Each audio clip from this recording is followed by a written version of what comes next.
आज मु बनैबी दही बुंदीर रेसिपी। दही बुंदी बहुत सहज उपाय आ कम समय मध्य तैयारी हो जाए। तो यहाँ बनैबा बहुत सहज आ सरल आ टेस्ट बहुत डिफरेंट यूनिक रहिबो। आ 10 मिनिट रे तैयारी हो जिवो ए रेसिपी। तो हाय एवरीवन, नमस्ते, जय जगन्नाथ। केमिति अछंती समस्ते? आशा करुछि आपण माने सब खुशी रे थिबे, भलरे थिबे। एन्जॉय ईटिंग 559 को आपण मानकु बहुत बहुत स्वागत। तो भिडियोटी प्रथम रु शेष जाए देखिया पई आपण मानकु अनुरोध रहिला, मझिरु जमा भी स्किप करिवे नाही। आउ भिडियो जदि भलो लागिला ताहले लाइक शेयर सब्सक्राइब करने को आपण मानकु अनुरोध रहिला। यही दही बुंदियार रेसिपी आपण माने थोड़े बनातु आउ खातु, केमिति लागिला निहाती कमेंट सेक्शन में जणिया पाई आपण मानकु अनुरोध रहिला। एबे आसंतु देखि नियंतु। देखंतु मु गोटे गिनारे दही नेछि। एटा हला बसा दही, घर दही। तो आपण माने मार्केट दही भी यूज कर परिबे, नले घरे जदि आपण माने दही बनौचंती सेही दहीटा भी यूज कर परिबे। आ फ्रेश दही होइथिबा दरकार, बेसी खट्टा न होइथिबा दरकार। एटा देखंतु बसा दही जेहेतु मु ताकु टे भलो भाबरे फेंटी नेली। तापर देखंतु बुंदिया 3 चामच देदेली। बुंदिया देकी दही सहित भलो भाबरे पुणी मिसई नेली। आपण माने एई दही बुंदियार तरकारी को भात सहित खाई परिबे, पूरी सहित खाई परिबे, परोटा सहित खाई परिबे। देखंतु मु टेस्ट अकॉर्डिंग टिके लूण पकेदेली, तापरे जीरा गुंड पकेदेली। जीरा गुंड पकेकी पुणी भलो भाबरे आउ थरे मिसई नेली। तापरे मु गैस ऑन करिकी गोटे ताड़का पैन बसई नहीं। देखंतु गैस उपरे। तापरे मु गैस ऑन कर देली। गैस ऑन कर सारा पोरे आमे एठी ताड़का लगेबा, दही बुंदियार ताड़का लगेबा। एबे देखंतु मु रसुण को टिके छेंची नेबी।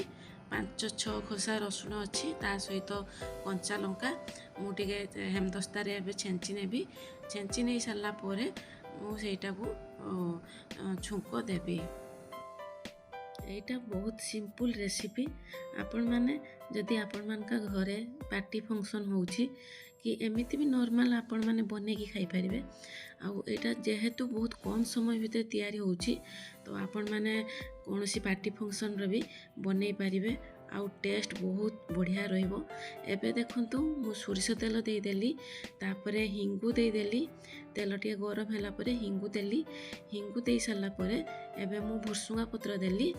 भुसुंगा पत्र टिके होला परे तापरे तेज पत्र गुटे देली। तेज पत्र दे सारा परे एबे जो रसुण लंका को छेंची की रखी सेटा मध्य ऑयल सहित देली। दे सारा परे टिके मु एमिति भाजी नेबी जेमिति रसुणर कलर चेंज हो जिवो सेते पर्यंत मु भाजीबी। तापरे आपण माने गुटे सुखिला लंका दे परिबे, लाल सुखिला लंका भलो टेस्ट आसीबो। मु देई नाही एठी। तापरे 1 पिंच हल्दी दे देली। आउ कलर पाई रेड चिली पाउडर टिके देली, 1/2 टीस्पून।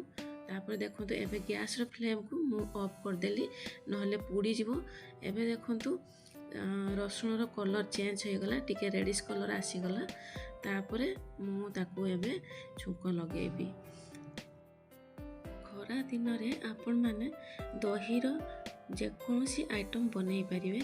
देखंतु एबे मु दही बुंदियार सहित मु छुंक लगे देली।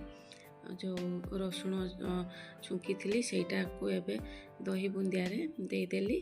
एबे देखंतु आमर प्रस्तुत हो गला दही बुंदिया रेसिपी।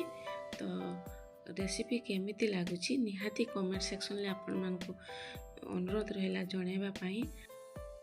दही रे विभिन्न प्रकार आइटम बनै हबो। दही आलू, दही बाइगण, दही बुंदी, आहुरी एमिति अनेक प्रकार आइटम दही रे बनै हबो।